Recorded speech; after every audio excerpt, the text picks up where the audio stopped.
저는 30 중반의 남자입니다. 집에 사람이 잘 들어와야 한다는 어른들의 말씀이 살면서 와닿지 않았습니다.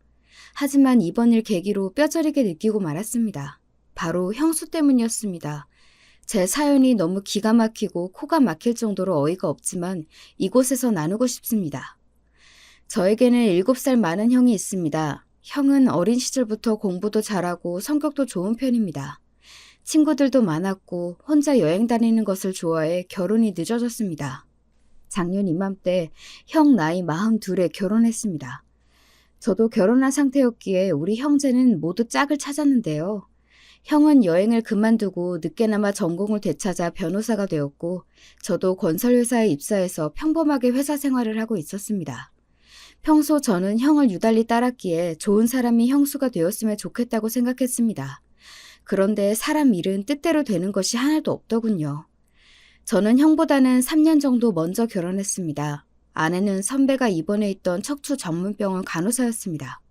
허리 디스크로 입원하게 된 선배 때문에 자주 방문하다 서로 첫눈에 반해 사귀게 되었고 1년여 만난 끝에 결혼까지 하게 되었습니다. 조용하고 맡은 바 일을 열심히 하는 아내가 무척 사랑스러웠습니다. 게다가 아버지와 외할머니께 진심으로 위하는 모습에 늘 고마워하면서 살고 있었습니다. 저는 지금 어머니가 안 계십니다. 슬프게도 5년 전 형이 변호사가 되자마자 교통사고로 돌아가셨고 그때부터 아버지가 엄마의 엄마인 외할머니를 모시고 살았습니다. 교사였던 어머니를 대신해서 저를 돌봐주신 엄마 같은 존재인 할머니는 애석하게도 어머니가 돌아가신 후에 건강이 나빠져 치매 초기라는 판정을 받았습니다. 그때는 우리 집에 우환이 다 몰려오는 것 같아 걱정이 많았는데요. 다행히도 아버지의 노력으로 더 나빠지지 않고 그대로 유지하고 계십니다. 저도 어린 시절 늘 할머니와 함께 자고 먹고 하는 통에 정이 참 많이 들었습니다. 하지만 가끔 너희 엄만 어디 있니? 아직 퇴근 전이니? 언제 오는데? 이렇게 말씀하시기 때문에 눈물이 핑 돌기도 했습니다. 하지만 제 아내가 오면 할머니 표정이 밝아지세요. 제 아내가 좋아하는 반찬도 만들어 드리고 할머니와 목욕탕도 함께 가니 저는 늘 고마웠습니다. 저처럼 건설회사에 다니신 아버지는 퇴직금과 저축, 어머니 보험금을 합쳐 건물을 하나 사셨습니다. 지인 소개로 구매한 구청 근처의 8층 건물이었습니다. 형수는 그 건물에 입주한 치과 의사였습니다. 형의 변호사 사무실도 거기에 있었기에 두 사람은 자연스럽게 연결이 되었다고 합니다. 아버지는 한시름 놓았다며 엄마 묘 앞에서 우실 정도로 형제의 결혼을 바라셨는데요. 평생 혼자 살겠다던 형이 결혼할 여자를 집에 데리고 온다고 할 때 저와 제 아내는 무척 기뻤습니다. 엄마를 보내고 나서 저만 좋은 사람과 함께 사는 것이 괜히 미안하기도 했었기 때문입니다. 치과 의사라는 직업보다 형수가 아내보다 한 살이라도 위라서 다행이구나 싶었습니다. 동서지간에도 서열이 있는데 나이가 많은 형님한테 존대하는 것이 편하니까요. 인사 오는 당일 식사 준비를 도우미 아줌마가 한다고 해도 아내가 퇴근 후 음식을 직접 만들어서 상을 차렸습니다. 정성이 고맙다며 아버지가 좋아하셨습니다.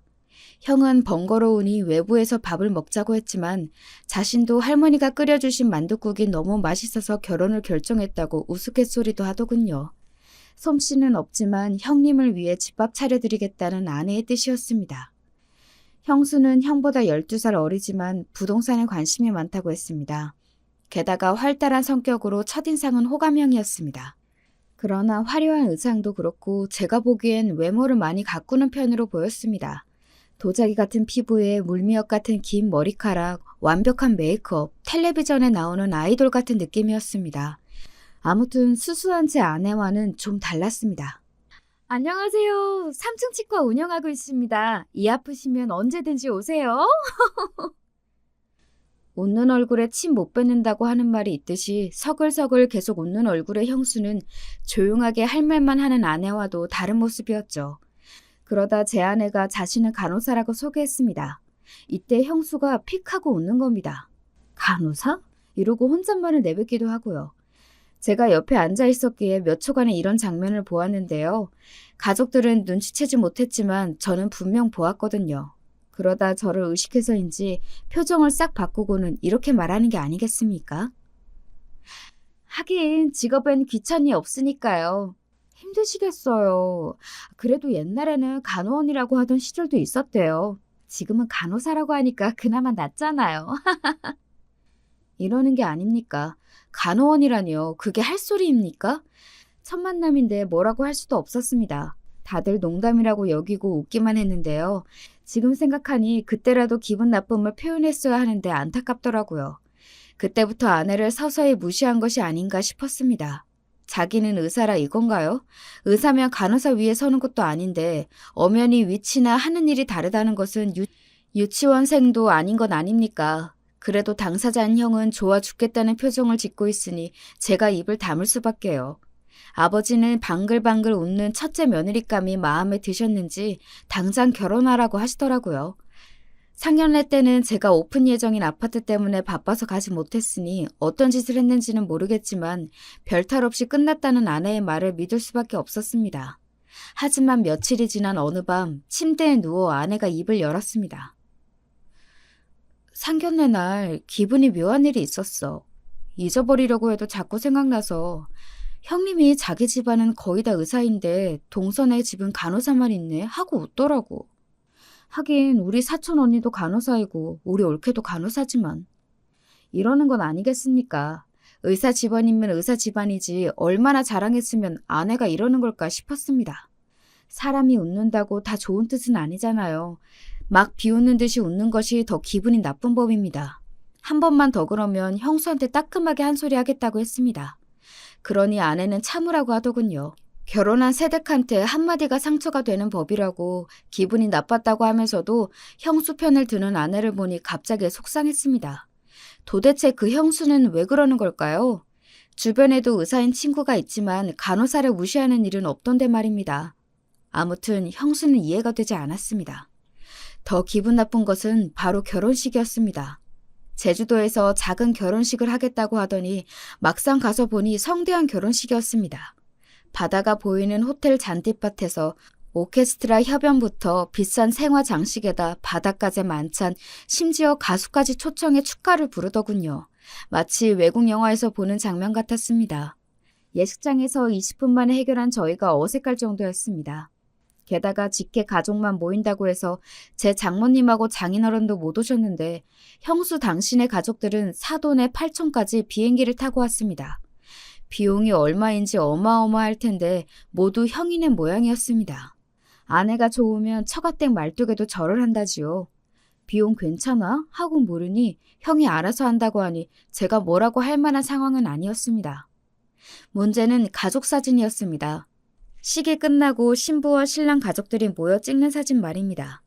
일단 식구가 많은 형수네 가족부터 찍기 시작했습니다. 대대로 의사 집안이라고 했던 형수였기에 얼마나 대단한지 제가 사람들을 하나씩 바라보았습니다. 나중에 아버지에게 들으니 집안의 의사가 수두룩해서 종합병원을 차려도 된다는 말을 상견례 자리에서 했다고 하던데 결혼식장에서는 의사 가운 입고 오는 건 아니니까 누가 의사인지 알 수는 없더군요. 요란하게 형수 가족들이 사진을 찍고 있는 가운데 할머니께서 갑자기 화장실에 가고 싶다고 말씀하시더군요. 속 깊은 제 아내가 먼저 일어나 모시고 가긴 했습니다. 그런데 화장실에 간 지 한참이 흘러도 오지 않더군요. 저는 할머니가 실수하셨나 싶어 걱정되었습니다. 신랑 쪽 가족분들 나오세요. 그때 우리 가족들 나오라는 이야기가 들렸습니다. 이 부분은 형수가 의도적으로 그런 그것은 아니었지만 아내와 할머니가 올 때까지 조금만 기다려 달라고 해도 순서가 밀렸다며 형수가 거부했습니다. 서방님 그냥 찍죠. 일단 할머니랑 동서오면 다시 찍으면 되니까요. 안 그래도 시간이 지연되네요. 저희 신혼여행도 가야 하는데. 방글거리며 말하는데 싫다고 맺힐 수도 없는 노릇이었습니다. 형도 시간이 없다며 난감한 표정을 지으니 새 남자와 형수가 가족 사진이라고 하며 찍혔습니다. 결국 아내는 사진기사가 철수할 때까지 오지 못했습니다.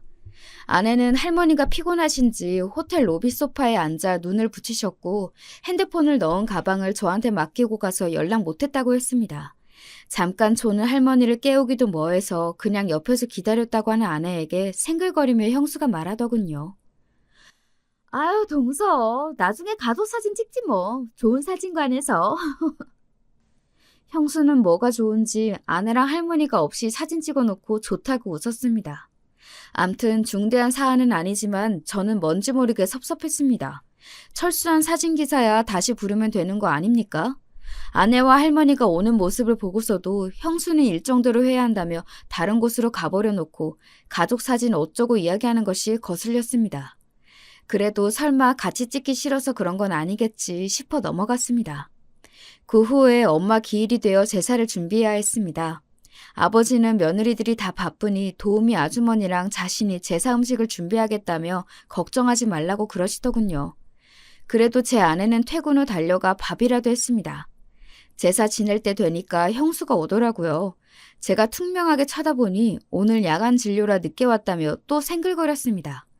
동네 치과인데 하루쯤 미룰 수도 있는 것 아닌가 싶었지만 저도 그러지 못했으니 입을 닫았습니다. 제사상을 물리고 설거지는 아내가 거의 도맡아 했습니다. 과일을 내온다며 부산을 떨긴 했지만 아무것도 안 하고 왔다 갔다가 하는 것이 뻔히 보였습니다. 결혼했다고 무조건 우리 집안일을 하라는 건 아닙니다.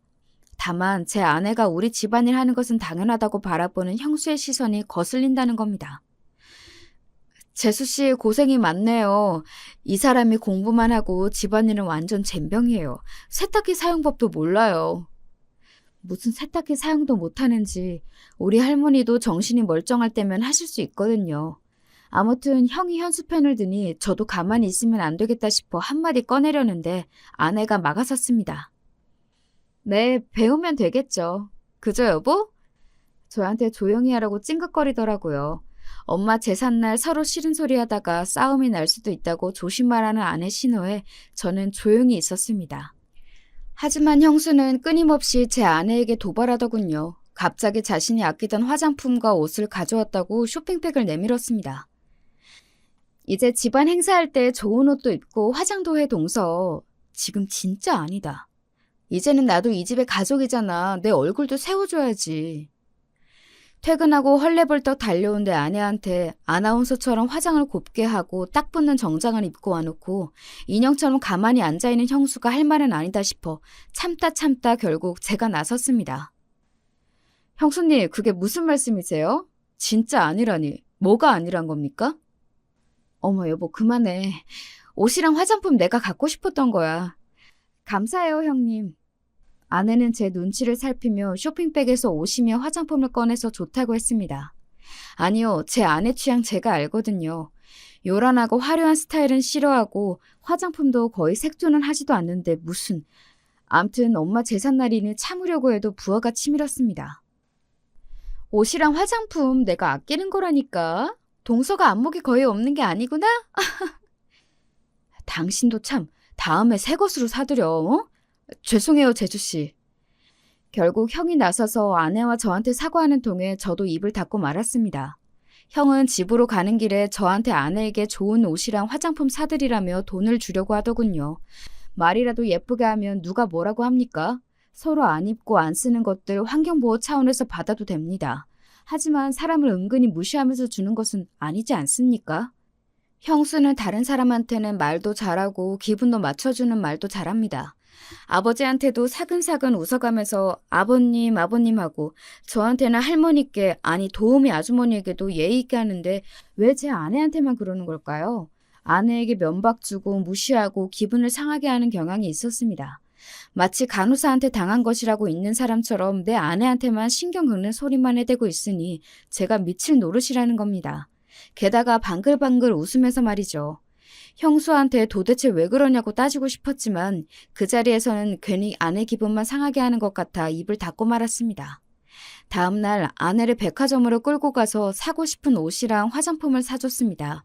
처음에는 비싸다고 싫다고 했지만 제가 안 사면 형수랑 한판 뜨겠다고 하니 결국 마음에 드는 것을 고르기 시작하더군요.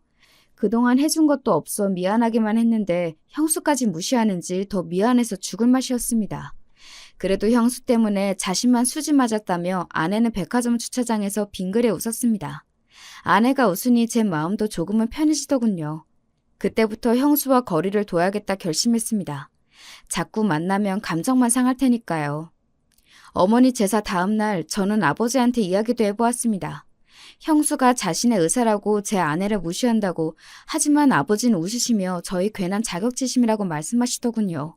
형수가 아무 생각 없이 하는 말을 가슴에 담지 말라고 하시며 그동안 엄마 돌아가시고 형의 마음고생이 심했다며 형수를 만나 안정도 되는 것 같으니 저보고 오히려 형 내외가 잘 살게 도와주라고 하셨어요.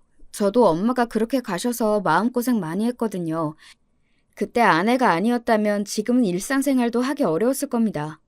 그렇게까지 말씀하시니 저는 한숨이 나왔습니다. 형수와 부딪힐 일을 최소화하려고 노력했습니다. 일부러 형수가 본가에 오지 않을 때만 저희 내외가 방문할 정도였습니다. 그런데 드디어 일이 터지고 말았습니다. 바로 할머니의 생신날 있었던 일입니다.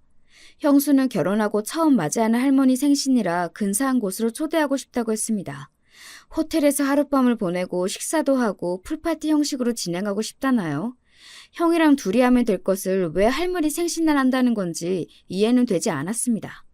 요사이 형이 바빠서 겸사겸사 놀고 싶기도 하고 할머니한테 잘 보이고 싶은 마음에 형수 혼자 신나게 계획을 세웠지만 할머니는 갑자기 콩국수가 드시고 싶다고 했습니다.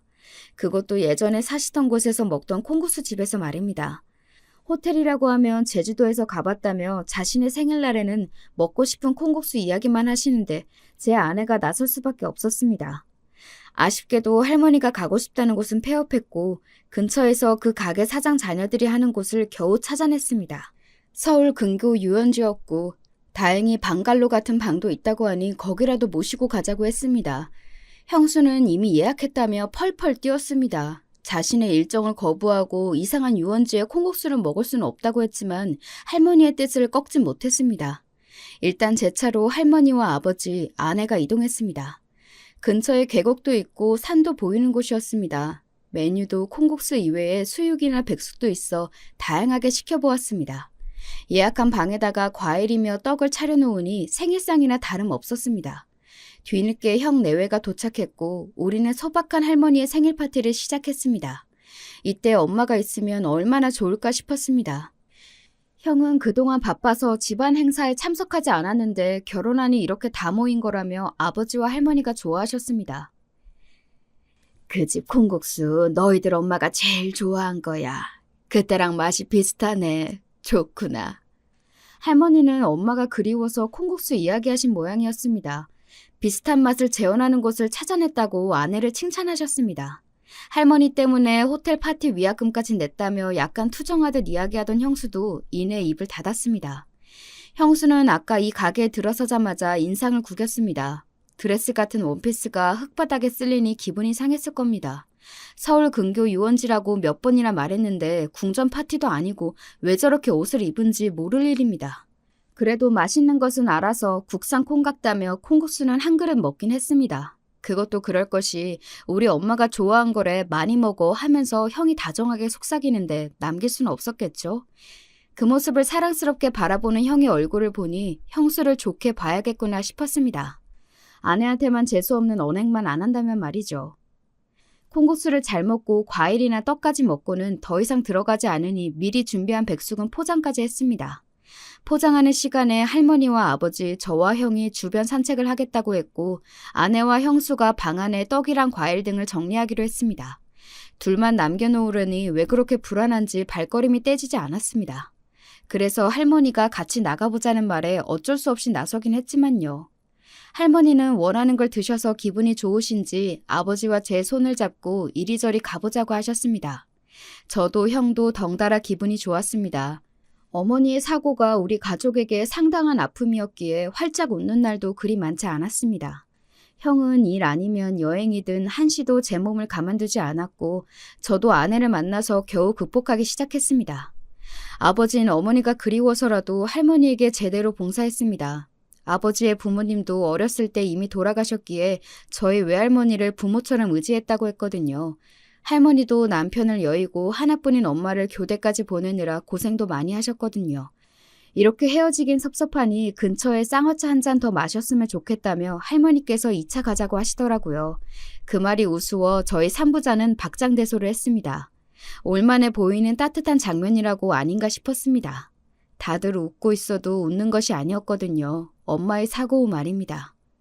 저는 쌍화차 잘하는 곳이 어디 있을까 하고 주머니에서 핸드폰을 찾았습니다. 어디 있지? 하고 두리번거리니 형이 국수집에 두고 온 게 아니냐며 가보라고 하더군요.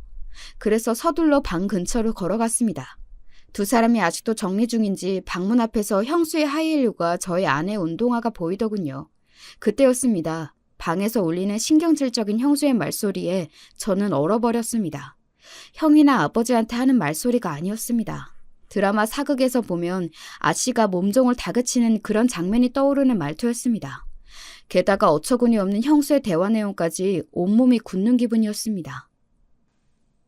콩국수가 뭐야? 메뉴는 네가 정한 거 아니야? 할머님이 드시고 싶다고 하셨어요.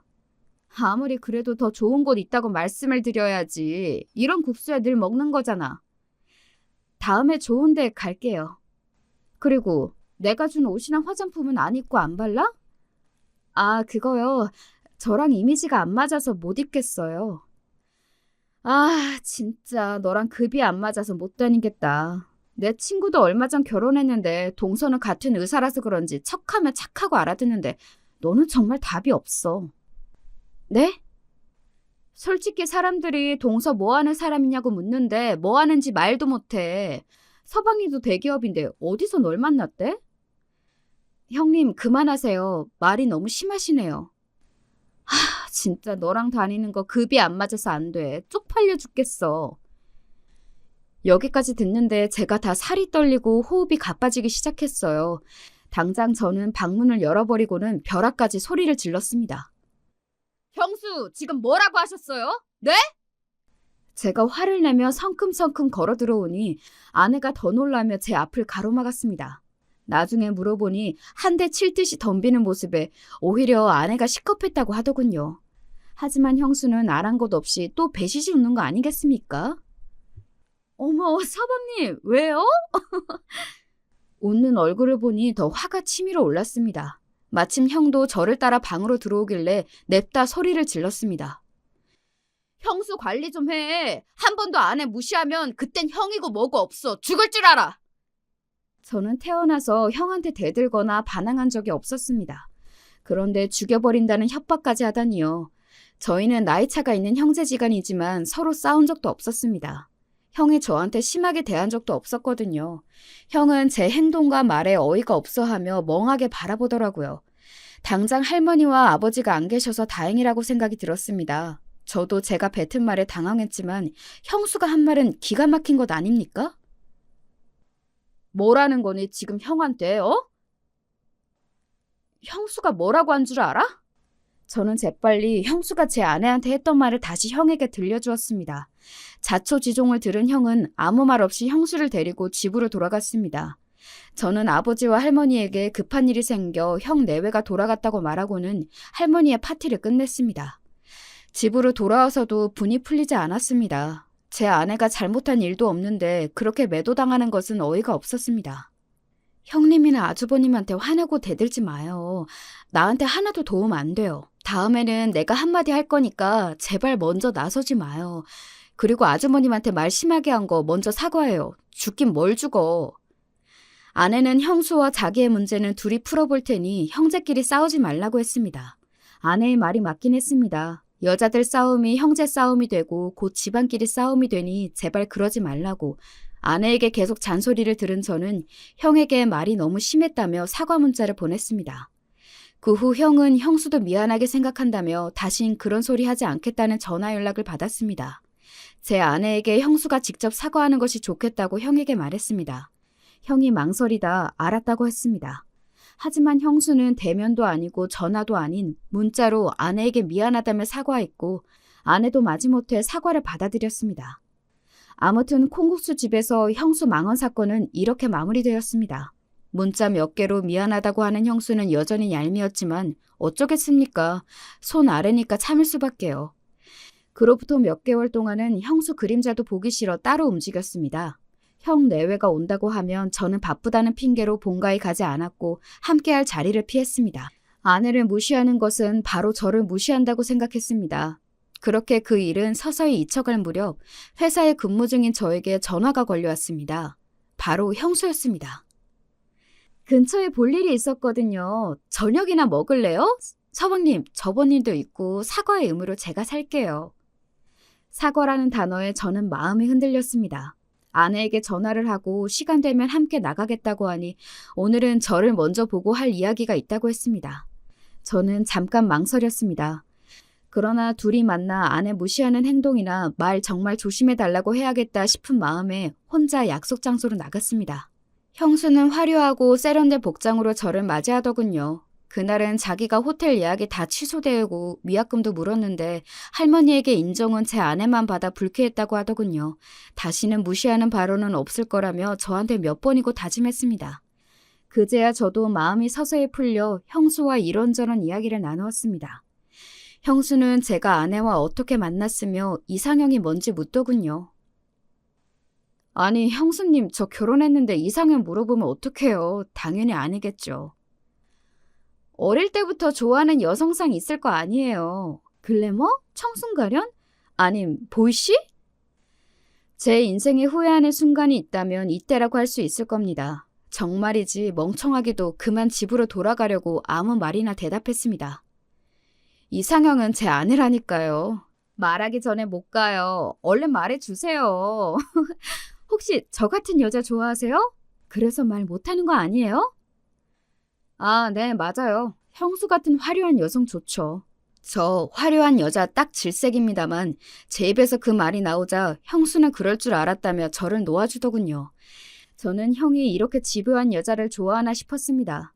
자신이 듣고 싶은 말을 정해놓고 그 말이 나올 때까지 계속 질문을 했어요. 그날 밤 저는 아내에게 형수를 만났다고 하니 싫은 기색이 역력했습니다. 두 사람이 왜 만나는 건지 따지더라고요.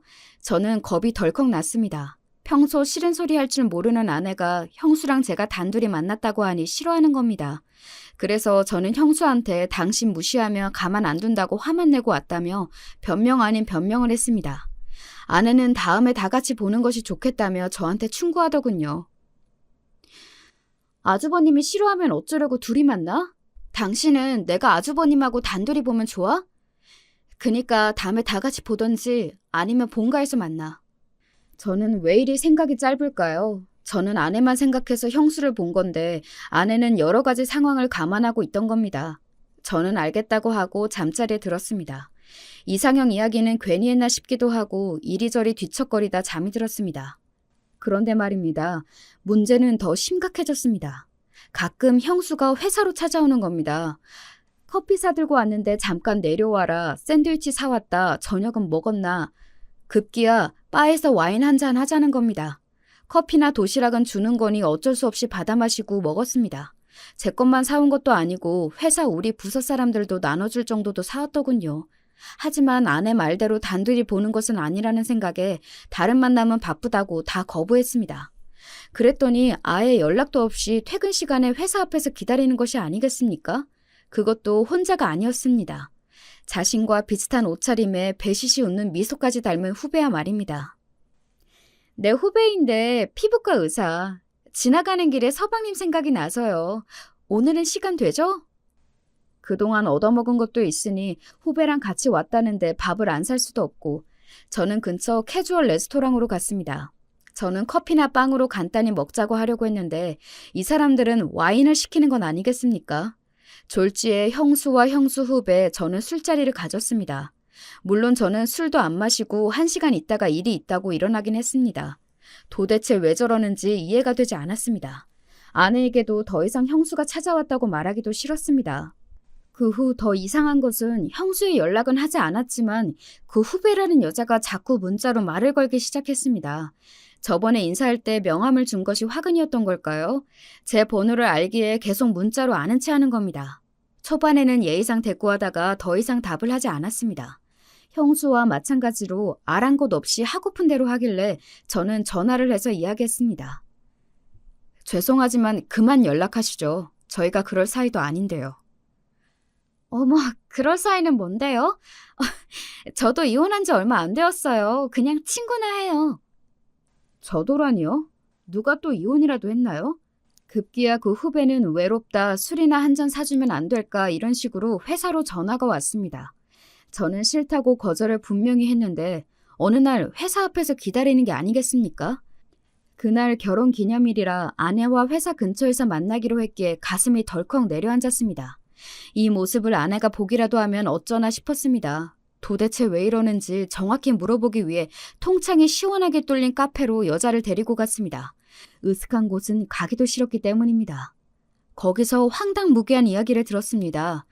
형수가 제가 곧 이혼할 거니 잘 지내보라고 했다는 겁니다. 자기는 의사 동서를 두고 싶다면서요. 이 정도면 막장 드라마감 아닙니까? 저는 그 후배에게 다신 연락도 하지 말고 찾아오지 말라고 했습니다. 또 그럼 경찰에 신고하겠다고 으름장을 놓았습니다. 형수를 가만두지 말아야겠다고 벌떡 일어나 가려는 순간 그 앞에 아내가 서 있지 뭡니까? 당신 여기 어떻게 알고 왔어? 어떻게 된 상황이냐면 제가 입을 떼기도 전에 아내는 돌아서서 뛰쳐나가더라고요. 저도 쫓아보았지만 길에서 아무 택시나 잡아 황급히 사라졌습니다. 무슨 음모나 계략에 빠진 가련한 공주가 된 기분이었습니다. 아내에게 전화를 걸었지만 받지 않더군요. 저는 형수에게 전화를 걸었습니다. 저 같은 화려한 여자 좋다면서요. 잘해보세요. 그 친구는 서방님이 마음에 든대요. 내년에는 개업한다고 했어요. 서방님도 의사 아내 좋잖아요. 안 그래요? 너무 급이 안 맞으면 서방님 사회생활에도 문제가 생겨요. 야, 너 미쳤어? 어머, 서방님, 이상형 아니에요? 의사라니까요? 간호사 아니고요. 친구로 지내보세요. 그러다 2년이 닿으면 오빠가 여보 당신 되는 거죠. 뭐라고? 완전 미쳤네, 이 여자가. 그래, 미쳤죠. 나 우습게 봤죠? 콩고수 집에서 한 대 치듯이 덤비는 게 말이 됩니까? 그날 우리 이혼할 뻔했어요. 알아?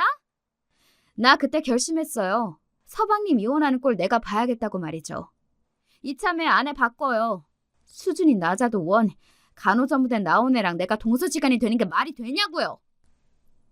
형수의 속마음을 듣고 나니 정신이 아득했습니다. 형수를 야라고 부르는 것도 모자라 그냥 세상에서 없애고 싶을 정도로 분노가 치밀어 올라왔습니다. 급기야 제가 말을 더하려는데 형수는 전화를 똑 하고 끊어버리더군요. 이제는 하다 제 아내를 바꿔줄 생각까지? 이건 보통 수준이 아니라고 생각했습니다. 도대체 형이 홀리다 못해 최면에 걸린 것이 분명했습니다. 동서가 마음에 안 드니 짝을 다시 찾아주겠다는 말도 안 되는 생각을 어떻게 하는 건지 궁금했습니다. 정식 의사 면허가 맞는 걸까요? 대한민국 의사망신은 형수 본인이 다 시키고 앉아 있었습니다. 형수네 집으로 가는 차 안에서 아내에게 수십 번 전화했습니다. 모두 받지 않자 저는 문자라도 보냈습니다. 무슨 일인지 들어는 봐야지 변명이라도 하게 해줘 라고 문자 보내닌 아내는 이혼하자라고 짧게 답을 했습니다. 끽, 저는 차를 급하게 세웠습니다. 늘 조용하고 신중한 여자였습니다. 이혼이라뇨. 정신이 아득했습니다. 오해가 쌓여 이렇게 허망하게 이혼하는 걸까 싶었습니다. 그때 우리를 이혼시키겠다던 형수의 말이 떠올랐습니다. 이 모든 것이 그 여자 때문에 빚어진 일이라고 생각하니 피가 거꾸로 솟았습니다. 형에게도 심각하게 할 말이 있으니 당장 집으로 오라고 연락을 해두었습니다. 저는 비장한 각오로 다시 시동을 걸고 형네 집으로 향했습니다. 오늘은 형수 그 여자를 가만히 두지 않겠다면서요. 여보, 여기 있었어? 형의 신혼집 아파트 앞에서 저는 아내를 만났습니다. 저는 눈물이 핑 돌 정도로 반가워 아내의 손을 덥석 잡으려고 했지만 아내는 거부하고 쌀쌀맞게 저를 대했습니다. 올 줄 알고 기다리고 있었어요. 이혼은 진짜야? 아무리 그래도 이혼은 아니지. 아니, 우리 이혼해. 더 이상 못 참겠어요. 결혼기념일에 누가 이혼하니? 나 몰래 다른 여자 만나면 이혼해야지. 어떻게 같이 살아요? 당신 그 잘난 형수가 직접 다 이야기했어. 아내는 이미 내가 여기에 올 줄 알았다는 듯이 행동했습니다. 형수는 나에게 커피나 샌드위치 따위를 주고 후배랑 와인까지 마신 걸 이야기한 모양이었습니다. 오늘 결혼기념일 제가 카페에서 형수의 후배를 만나는 것도 형수가 알려주더랍니다. 그런 일이 있었다고 제가 말도 안 했으니 아내가 화를 내는 것은 당연했습니다. 하지만 저는 억울했습니다. 아무 일도 없었기 때문만 아니라 형수가 너무 싫지만 형 때문에 가족 때문에 참은 것도 있으므로 분통이 터졌습니다. 형수 말 다 사실 아니야. 제발 내 말을 믿어. 뭐가 아닌데 후배 소개하니까 당신 얼씨구나 하며 좋아했다며? 그렇게 좋아? 의사가? 의사면 이혼하고 다시 결혼이라도 하려고? 뭔 소리야? 난 당신이 좋지. 무슨 의사야, 의사는. 그런 것들이 의사야? 남의 마음 이렇게 아프게 하는데 무슨 병이라도 낫게 해주겠냐? 그럼 왜 이상형이 형수라고 해, 하길? 이상형이라고 한 적은 없었습니다. 화려한 여성이 좋다고 했다고 그게 무슨... 아무튼 있는 이야기 없는 이야기 지어내서 아내에게 한 모양입니다. 대충 빠져나가려다가 오히려 제가 당한 거라고 아내가 말하면 믿어줄까요? 각설하고 전 아무튼 잘못했다고 일단 빌었습니다. 아파트 화단에서 그렇게 비는 남자가 바로 저였습니다. 그리고 제가 그 후배한테나 형수한테 안 만나겠다고 말했던 문자들을 보여주었습니다. 그러자 아내는 입술을 꽉 깨물더군요. 봐봐. 나 절대 아니야. 형수 같은 여자 트럭째 와도 싫다니까. 싫은 정도가 아니라 끔찍해. 그니까 제발 이혼은 안 돼. 안 된다고. 나 너 없으면 하루도 못 살아. 됐고 조용히 좀 해. 내가 오죽하면 그래? 이 여자 진짜 안 되겠네. 화낼 줄 모르는 여자가 성질이 나면 무섭다는 것을 그제야 알았습니다. 형수 집 현관문이 열리자 아내는 야무지게 달려가서 따지더군요. 또박또박 톤도 높아지지 않고 조용히 말이죠. 형님, 이런지 세상에 이런 일이 나올 만해요. 알아요? 결혼한 시동생한테 여자 소개라니요? 안 먹히니까 저한테 거짓말로 지어내고? 치과 앞에서 가서 한번 떠들어 볼까요? 이게 맞는 짓인지? 어머, 너도 본색이 나오는구나. 누가 착한 척하고 앉아있길래 속도 없는 줄 알았지. 야, 걔는 너랑 급이 달라. 피부과 전문이라고. 전문대 나온 너랑 다르다니까?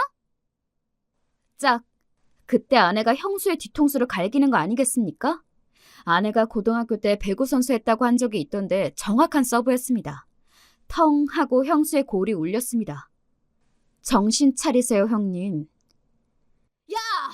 이게 감히 의사를 쳐? 가르사 주제!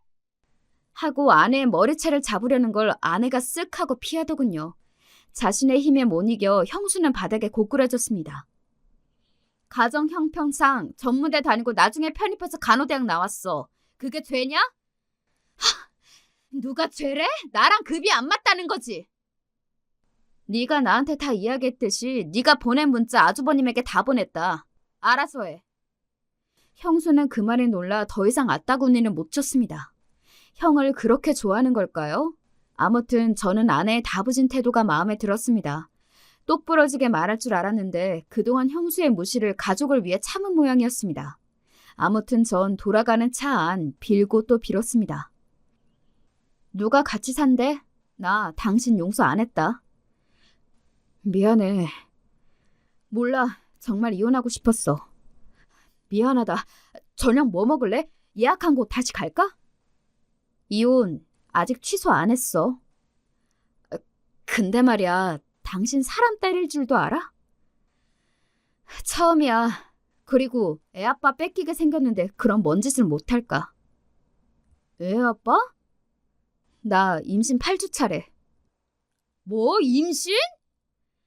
형님이 계속 찾아온다고 미리 이야기했으면 놀랄 리도 없잖아. 임신이라고 했어?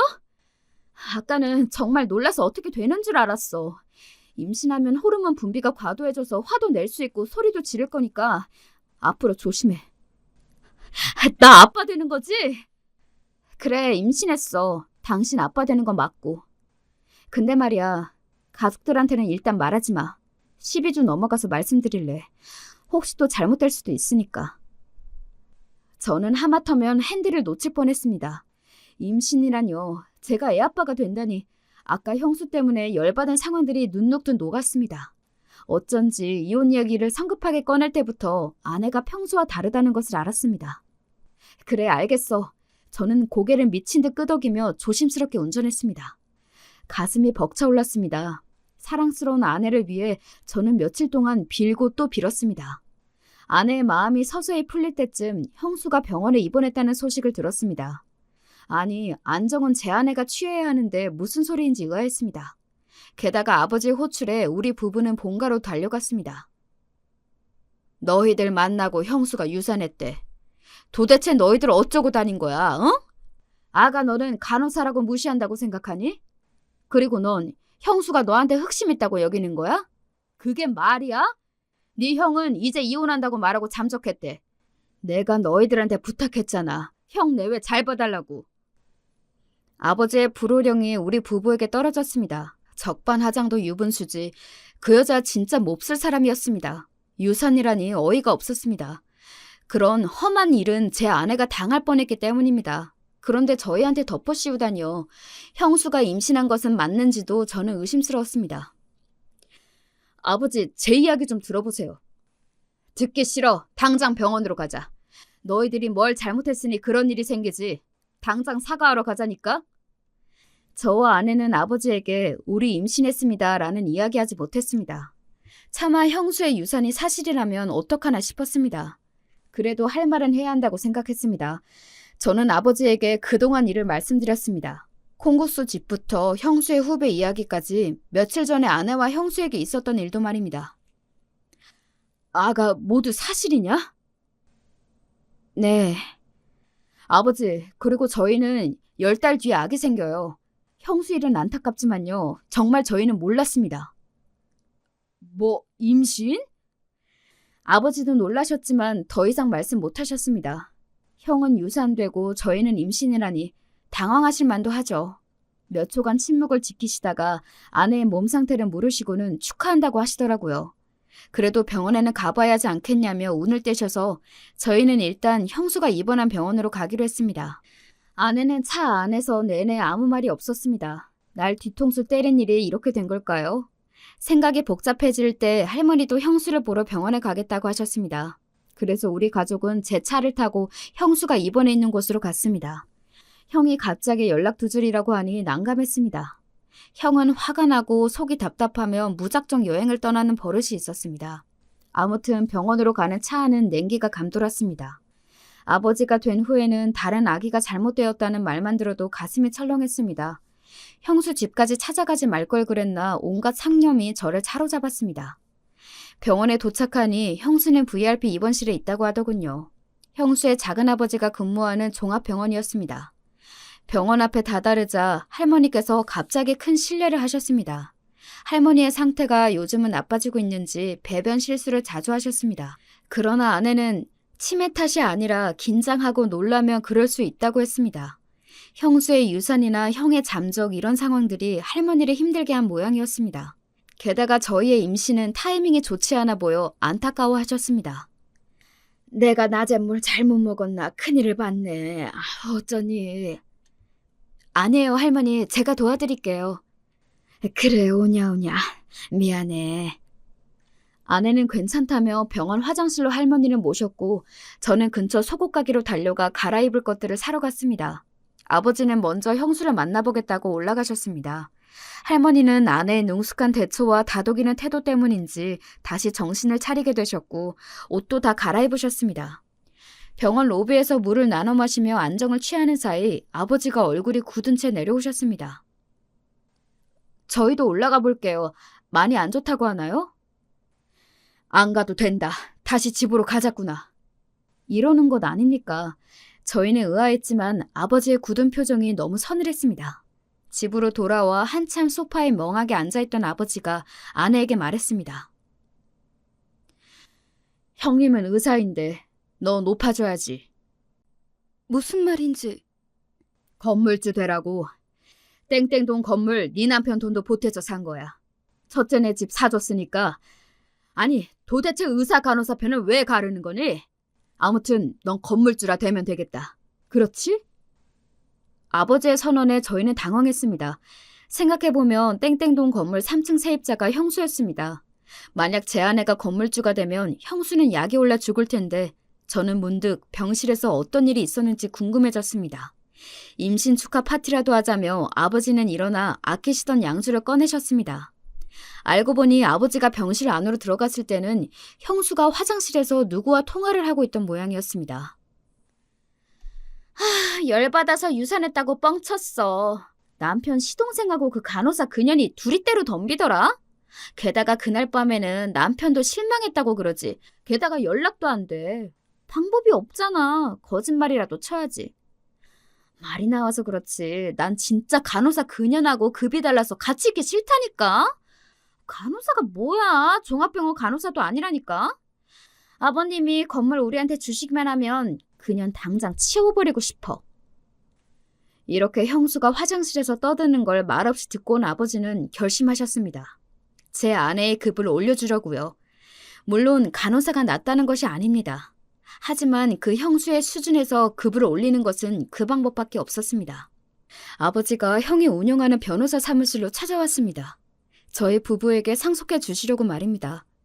소식을 들은 형수가 당장 사무실로 달려왔지만 형수 앞에 놓인 것은 형의 이혼장이었습니다. 충격과 공포에 사로잡혀 있던 형수는 저를 보자 득달같이 달려들었습니다. 서방님, 어떻게 된 일이에요?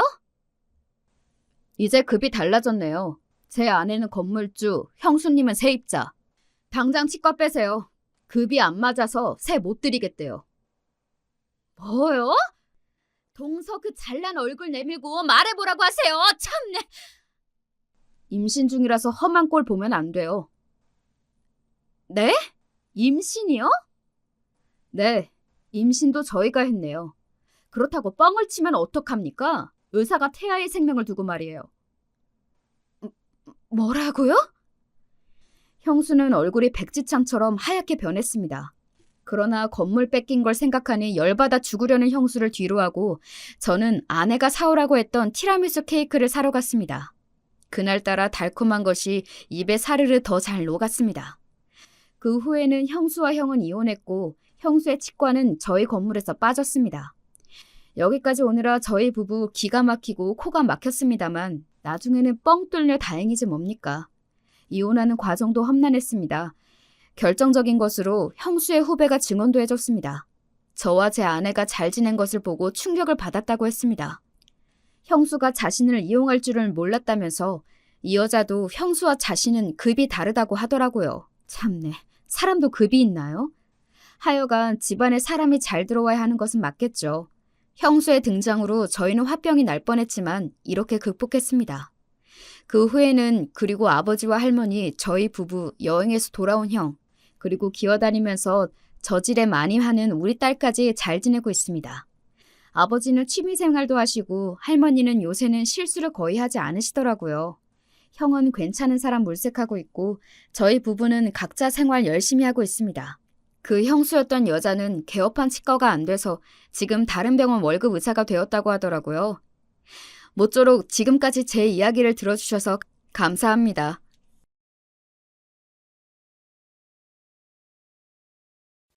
안녕하세요. 각양각색의 이야기 보따리를 매일 풀어주시는 저에겐 무척 고마운 존재인 사연에 빠지다에 오늘은 제가 한번 사연을 신청해봅니다. 꿈 많고 혈기왕성하기만 했던 소녀 시절이 그리고 아가씨 때가 꼭 엊그제 같은데 이젠 나이가 꽤 지긋하게 들어버린 여자기 때문에 이야기를 풀어내는 게 미흡하더라도 너그러운 마음으로 감안을 해주세요. 저는 오남매 중에 둘째로 태어났어요. 제 위에 있는 장남인 오빠가 어릴 때부터 성정이 좀 되바라진 사람이었어요. 젊은 시절을 속된 말로 아주 한량, 양아치처럼 보냈죠. 유년 시절 중에서 딱 4년을 집안 사정으로 오빠가 큰 고 못되게 보내져서 지냈었는데 그게 뭔가 영향을 미친 것이 아니었겠냐고 자꾸만 친정 부모님께선 그쪽으로 추측을 하셨지만 진실은 지금도 알 길이 없네요. 이렇듯 잘나디 잘나신 오빠를 둔 덕분에 그 바로 아래인 제가 장녀 노릇을 아주 톡톡히 해야만 했었죠.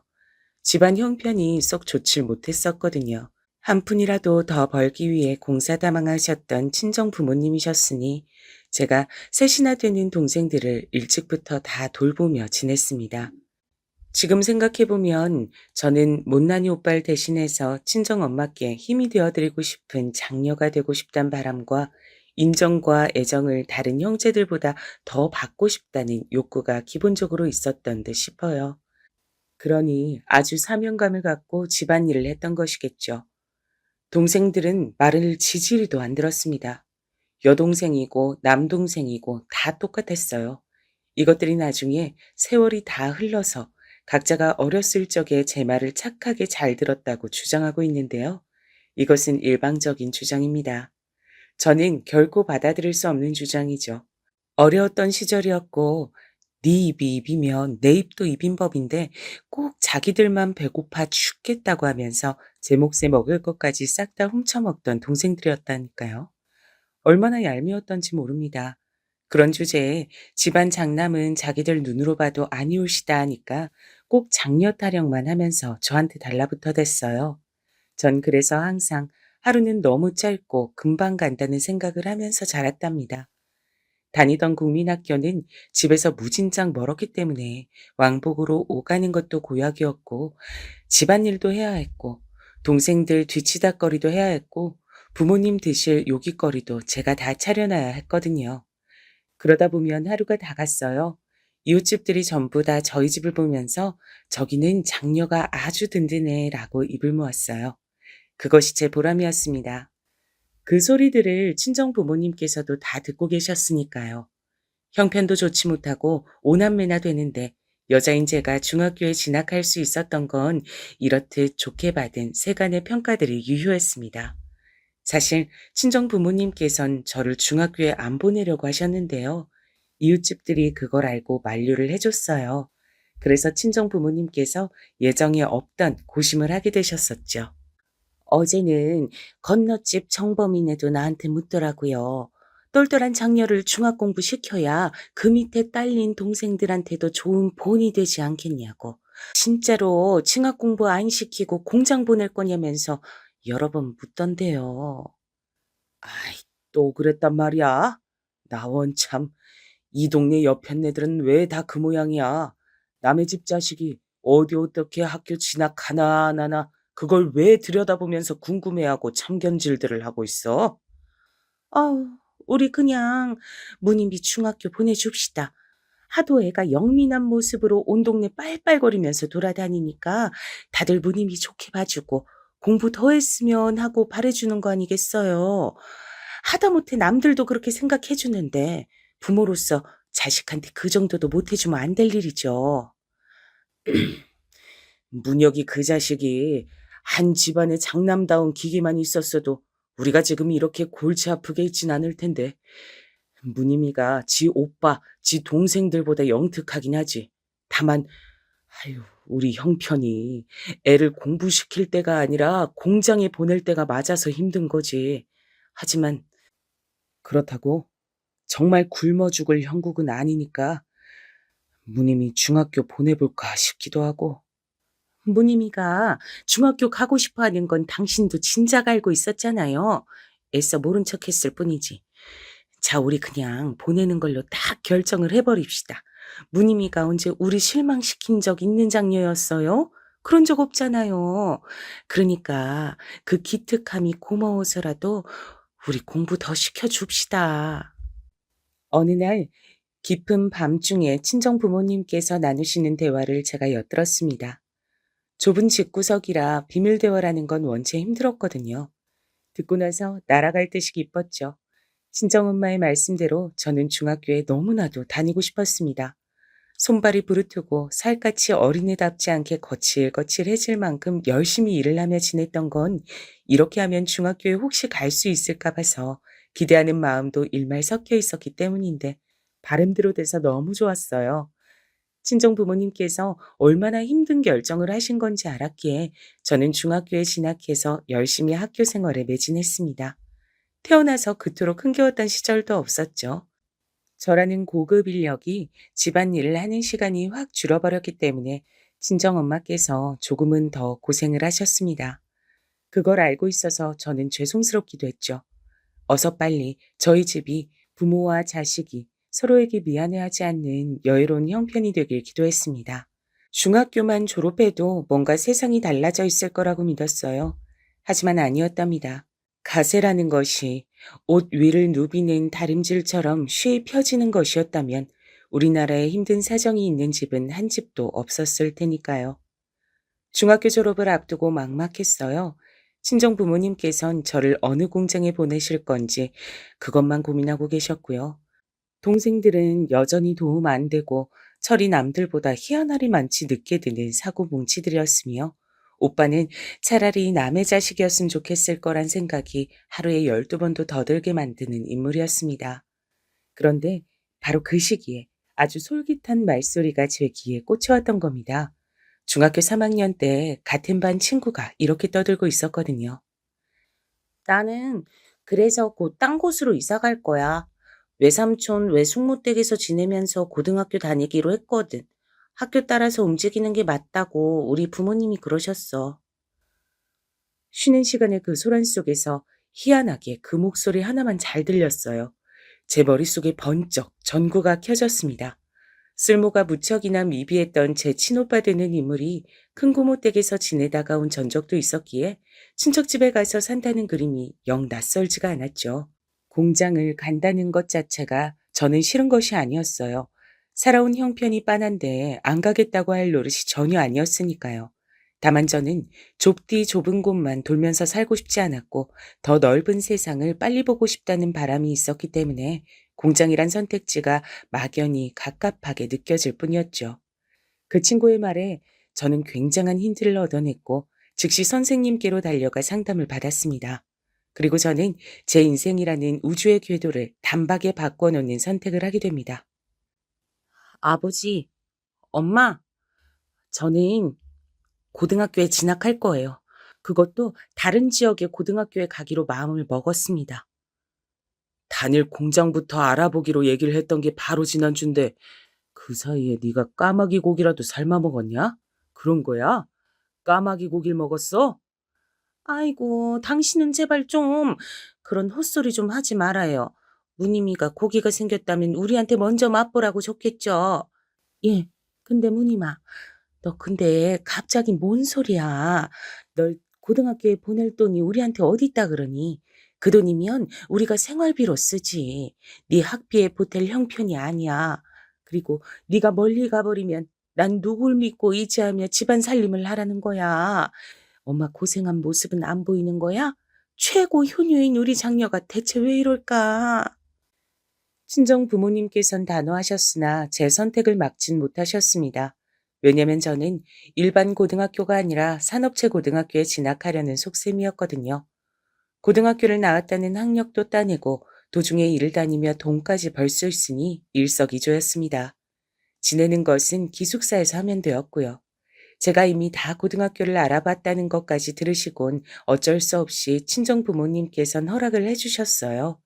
그리고 제가 돈을 벌어서 집에 보내드리자 그것을 받으시곤 그제야 고맙다, 네가 옳았나 보다라고 하셨죠. 저는 낮에 공장에서 쉼없이 일을 했고요. 밤에는 야간으로 수업을 들으며 공부를 했습니다. 늦은 시각에 기숙사로 기어들어가서 허기진 배를 움켜쥐며 잠을 청하는 건 모든 학생들이 다 동일했죠. 저는 바로 이때 가히 일생일대의 인연을 만나고 말았던 것입니다. 너 거기서 뭐해? 그거 이미 다 상한 빵 아니야? 딱 봐도 상한 모양새인데. 대체 너는 그걸 왜 먹고 있어? 아무리 밤에 출출해도 그렇지 상한 걸 먹으면 배탈 나. 나, 나도 알아. 빵이 너무 맛있고 귀한 것 같아서 아끼면서 며칠에 걸쳐 야금야금 먹다 보니 이렇게 되고 말았는데 그렇다고 버릴 수는 없으니까 그냥 내가 마저 먹으려고 하는 거야. 충고해 준 건 고마워. 이해가 안 되네.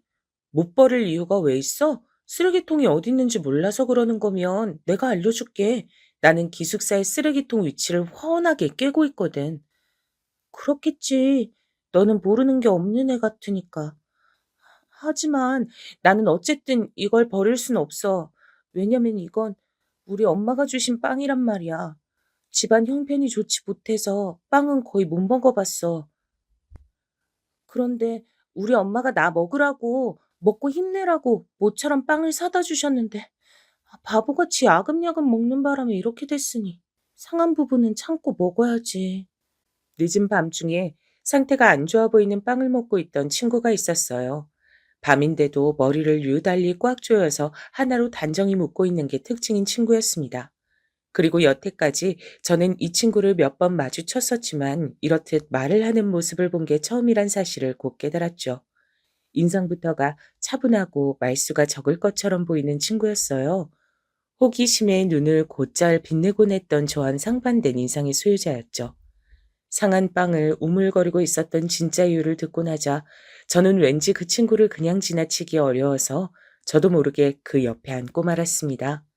이름이 뭐냐고 물었더니 머뭇거리면서도 최남순이라고 알려주더군요. 그러면서 덧붙인 말이 신기했습니다. 너, 너는 박무님이지? 알고 있어. 너는 성격이 활발하고 선생님한테 질문도 많이 하잖아. 그래서 알고 있었어. 정말? 그거 내가 그동안 너무 설쳤다는 뜻이지? 충고 고마워. 앞으로는 자중할게. 그런 거 아닌데? 절대 아니야. 나는 그냥 네 성격이 부럽고 좋아 보인다는 뜻이었어. 저, 정말이야. 남순이의 이름을 처음 알게 된 건 바로 그 순간이었죠. 당황하던 남순이는 제 장난기 짙은 표정을 보고 나서야 제가 그저 농담을 했을 뿐이라는 걸 알아차렸습니다. 저는 웃으며 빵을 다 먹을 동안 옆에 있어 주겠다 했어요. 비단 상하기만 했을 뿐 아니라 눈물 젖은 빵인 것 같다는 느낌이 왠지 모르게 들고 있었기 때문입니다. 혼자 어둑한 기숙사 복도 계단에서 앉아 먹기엔 너무나도 외로운 빵이었죠. 남순이는 천천히 빵을 먹기 시작했고 이런 걸 굳이 먹는 자기가 우습고 이상해 보이진 않냐고 물었어요. 그래서 저는 동생들이 씹다가 뱉은 나물도 어릴 적에 먹으면서 컸다는 얘기를 해주었죠. 그러자 남순이가 화들짝 놀랐어요. 그 반응이 재밌어서 그랬던 것인지 아니면 서로가 편하게 느껴졌기 때문인지 저는 제 지난 얘기들을 꽤 늘어놨답니다. 그러는 동안 남순이는 웃기도 하고 심각해지기도 하면서 들어줬고요. 남순이가 원래는 이렇듯 누군가와 활발하게 대화를 교류하는 친구가 아닌 것을 저는 금세 알 수 있었습니다. 다른 친구들에게 남순이에 대해 물어봤더니 누구 하나 남순이와 제대로 대화를 나눠본 적이 없었기 때문이에요. 혼자 조용히 공부하는 애라서 굳이 아무도 먼저 말을 걸어본 적이 없었다 그랬죠. 성격도 외향적이고 어떤 친구든 가리지 않고 스스럼 없이 대화하는 저를 그동안 남순이가 좋게 봐왔기 때문에 저와 대화하는 그런 순간들이 만들어졌을 때 자기 딴엔 용기를 내서 말을 길게 꺼낸 것이란 사실을 시간이 좀 지났을 때 남순이가 그렇게 말을 해줘서 전 알 수 있었습니다. 그렇게 되었을 때는 이미 저희는 꽤 친한 친구 사이가 되어 있었죠. 서로의 속사정을 알고 나면 금세 가까워진다고 하잖아요. 저랑 남순이가 그런 경우였던 듯 싶어요. 제가 살아온 이모저모, 그리고 왜 이런 고등학교에 진학하게 되었는가 하는 이유까지 듣게 된 남순이는 저를 친근하게 여기기 시작했죠.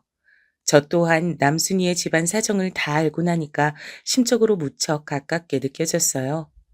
저는 항상 집안에 도움 하나 안 되는 오빠 말고 의지할 수 있는 언니가 있었으면 좋겠다고 생각해온 아이였고, 저랑 2살 차이밖에 안 나는 셋째가 남동생이 아니라 여동생이었다면 좋았을 거란 생각 역시도 해왔기 때문에 남순이가 마치 친자매처럼 여겨졌던 것 같아요. 남순이도 제법 다사다난한 집안 사정이 있는 친구였습니다.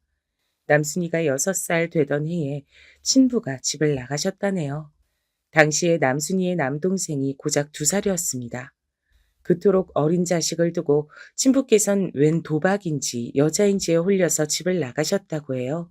남순이는 남동생과 외조부모님 밑에서 살기 시작했고 어머니께선 남매를 위해 하루 종일 돈을 버셨습니다.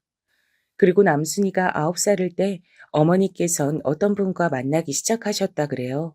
남순이에게 이분은 계부나 다름이 없으셨죠. 하지만 무슨 영문인지 왜 조부모님 2분은 계부를 반대하셨고요. 어렸던 남순이는 그 이유를 모르고 지내다가 어머니의 손에 이끌려 남동생과 외가를 나왔고 계부와 함께 4식구가 살게 됐죠. 하지만 그로부터 딱 1년 뒤 계부가 사기 범죄를 일으킨 뒤 잠적을 해버렸어요. 집에는 아무런 돈 될 것이 남아있지 않았고요. 사기 피해자들이 애꿎은 어머니와 남매를 비난하며 거의 죽일 기세였다고 합니다. 세 식구는 빈털터리가 된 채로 다시 외가를 향했죠. 외조부모님께선 엄하게 꼬셨긴 하셨지만 자식 이기는 부모 없다고 다시 받아주셨다고 해요. 하지만 하늘도 무심한 비극이 벌어지고 말았어요. 외조부께서 남동생과 둘이 외출을 하셨다가 교통사고를 당하신 겁니다. 마지막 순간에 외조부께서는 당신의 손자를 품에 감싸셨고 현장에서 바로 돌아가셨어요. 살아남은 남동생은 몸과 마음에 남은 후유증으로 힘들어했죠. 원체 지병을 갖고 계셨던 외조모께선 청천벽력 같은 비극에 쓰러지셨고요. 어머니께선 모든 것이 당신의 탓이라며 크게 자책하셨고 죄인이 휴식을 취할 수 없다며 그 이전보다 더욱 몸을 혹사하시며 일거리를 찾아 돈을 버셨습니다. 남순이는 그런 어머니께 도움이 되드리고 싶어서 고등학교도 일자리도 놓치지 않겠다는 일념으로 이런 진학을 택한 것이었어요. 듣기 전에는 남순이가 그런 집안 사정을 지니고 있는 줄은 상상조차 못했지. 사람들은 저마다 아픔 어린 사연들을 가슴 깊숙한 곳에 안고서 살아가는구나. 남순이와 친해진 것은 저로 하여금 다른 사람들의 인생에 대해 태어나서 처음으로 생각해보는 계기가 됐습니다. 저는 밝고 씩씩하게 구는 것을 잘 하는 아이였으나 사실 그것은 오래된 습관이자 버릇 같은 것일 뿐 속으로는 힘들다는 소리를 가장 많이 삼켜넘기는 아이였어요. 저는 겉으로 드러나는 저보다 속으로 담긴 제 모습이 진짜 저라고 여겼습니다. 그래서 남순이가 좋았던 것 같아요. 남순이와 교류를 하면 할수록 저는 편하게 껍데기를 내려놓는 기분이 들었죠. 하지만 남순이가 말하길 서로 친구가 된 결과로 인해 더 이득을 보는 쪽은 제가 아니라 자기라고 그랬어요. 남순이가 원체 낯을 가리고 말수도 적다 보니 심성 고약한 무리에겐 금세 표적으로 찍힐만 했거든요. 겪어보신 분들은 아마 공감을 하실 건데요. 스스로를 강자 집단이라 칭하고 약자들을 괴롭히는 종자들은 왜 어딜 가나 꼭 있는지 모르겠어요. 그렇지 않나요?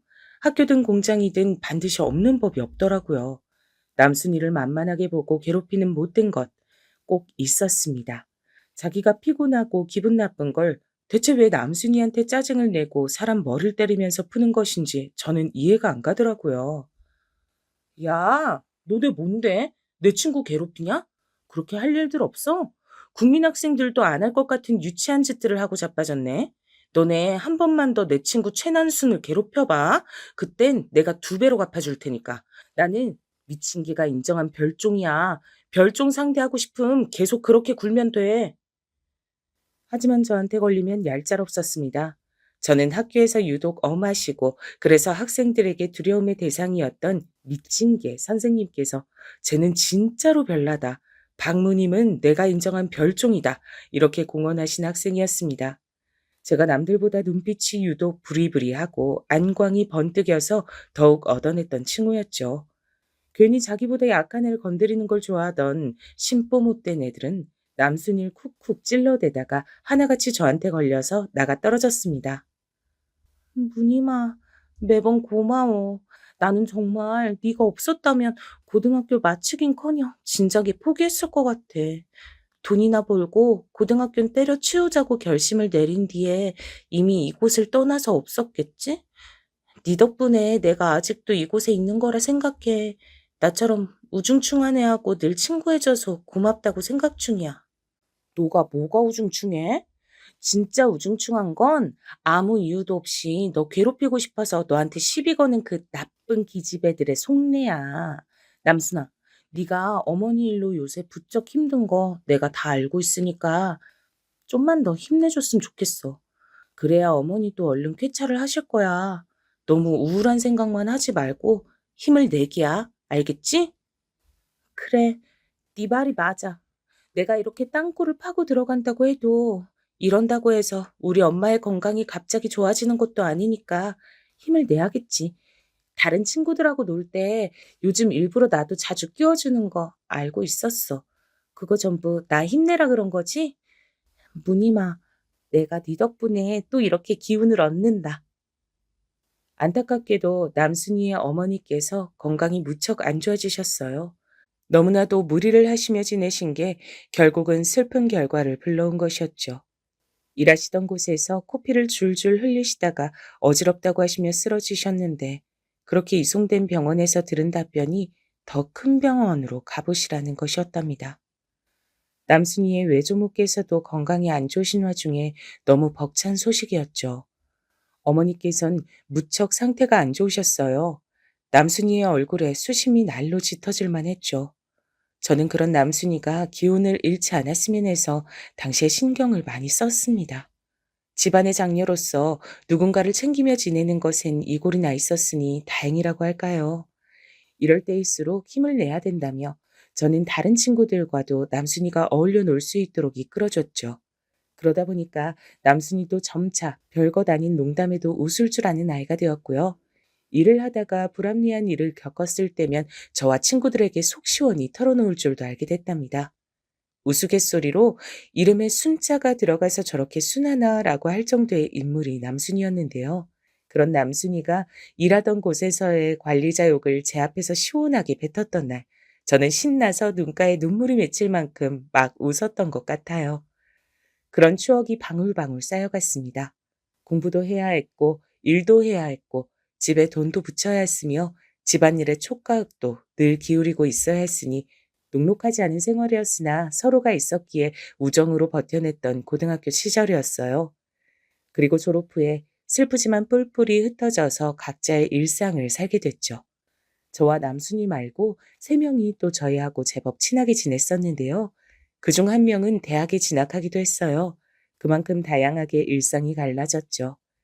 저는 일터를 옮겨서 새롭게 지내기 시작했고요. 남순이는 외가로 가서 근처의 직장을 다니며 지내게 됐습니다.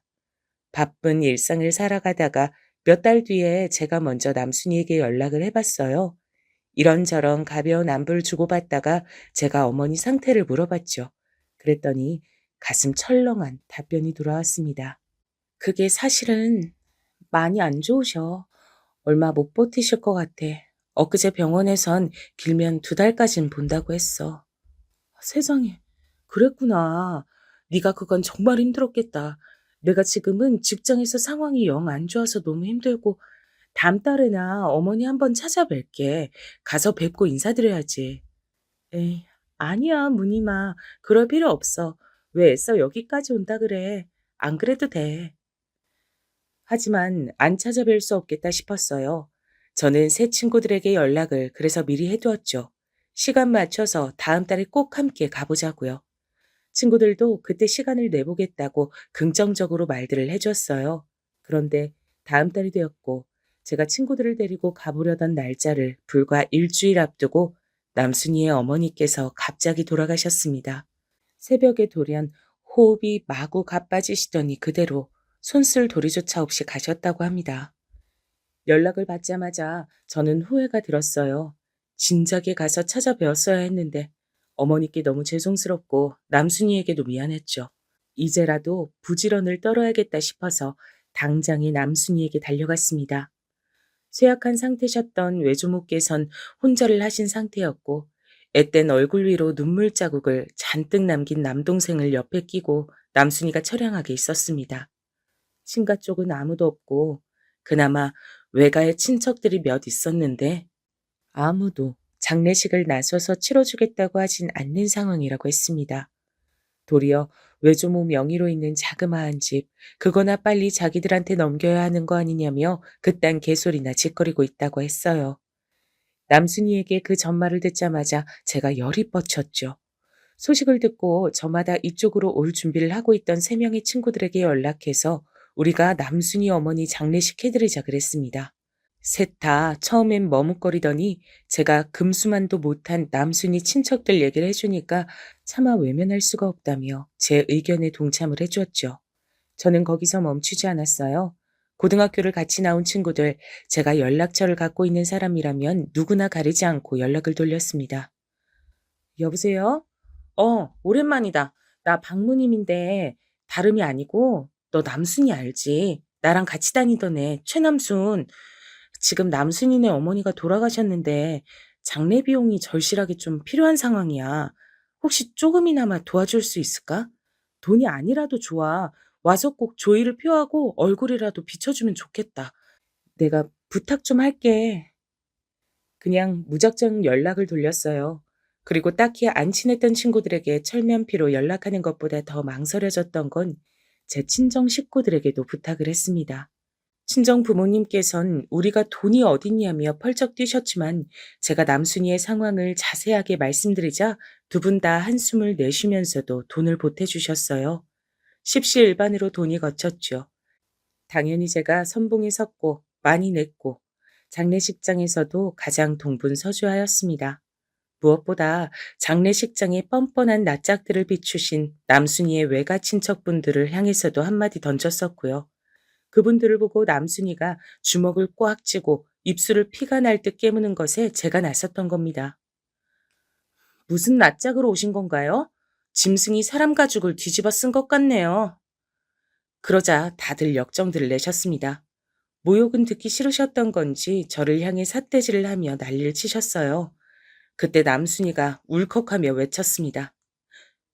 솔직히 제 친구가 지금 하는 말 맞는 거잖아요. 틀린 소리 아니잖아요. 뭐야? 어디서 감히 어른한테 대들고 누나를 부라려? 웬 양아치 같은 애비놈의 피를 받아서 그런가 하는 짓이 천박하네.